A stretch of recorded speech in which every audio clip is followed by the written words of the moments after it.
பழனியிலே சந்நியாசி தணிகையிலே சம்சாரி உன் கணக்கு புரியலையே முருகா ஆறு படை மீதிலே 100 முகம் காட்டுற ஆறுதலை தேடுற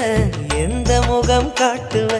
அறியாம தவிக்கிறேனே முருகா இந்த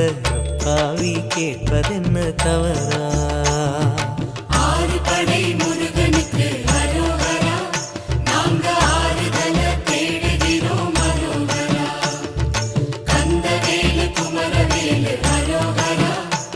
உன கண்டு வந்தா நிம்மதிதான் அரோகரா பழனியிலே சந்நியாசி தணிகையிலே சம்சாரி உன் கணக்கு புரியலையே முருகா உன் கணக்கு புரியலையே முருகா